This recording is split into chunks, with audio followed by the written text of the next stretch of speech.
వచ్చేసింది అమెరికాలో summer season వచ్చేసింది. ఇప్పుడైతే ఎక్కడ చూసినా ప్లాంట్స్ ఫ్లవర్ ప్లాంట్స్ కానీ వెజిటబుల్ ప్లాంట్స్ కానీ అందరైతే బెడ్లతో కుండీలతో ఇంకా మొదలెడదామా అని రెడీగా ఉన్నారు, ఎప్పుడెప్పుడు ప్లాంట్స్ నాటుదామా అని.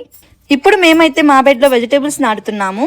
బీరకాయ, సొరకాయ, దోసకాయ దగ్గర నుంచి ఆకుల వరకు అన్ని ప్లాంట్స్ వేస్తున్నాం. చూడాలి ఈ వెదర్ కి ఎలా సెట్ అవుతాయో. ఈ బెడ్స్ వేయడానికి మా బావ వాళ్ళు, అక్క వాళ్ళు మేమైతే చాలా కష్టపడ్డాము. 3 టన్నులు మట్టితోలాం ఈ బెడ్స్ కి మేము. అన్ని షాప్ మార్కెట్ లో అయితే రకరకాల ఫ్లవర్స్ తో ఎంత బాగా ఉన్నాయో. మేము కూడా ఇంటి ముందు చాలా ఫ్లవర్స్ నాటాము, అవి ఈసారి చూపిస్తాను. ఇంత కష్టపడి వేస్తున్నందుకు ఆ నేచర్ తల్లి కొంచెం కరుణించి కోరికలు ఎక్కువ ఇస్తే చాలా బాగుండు. కష్టపడుతున్నాం కాబట్టి ఆశపడటంలో తప్పే లేదు.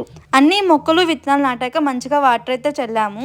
ఏంటి వెజిటబుల్ కోసం ఇంత కష్టపడాలనుకుంటున్నారా? కానీ ఎంతైనా సొంతంగా మనం పండించి తింటే ఆ కిక్కే వేరు. ఇవైతే మెంతి విత్తనాలు, మెంతికూర కోసం కొంచెం చిన్న బెడ్ లో వేసి, ఇక ఇవేమో ఆకుకూర విత్తనాలు.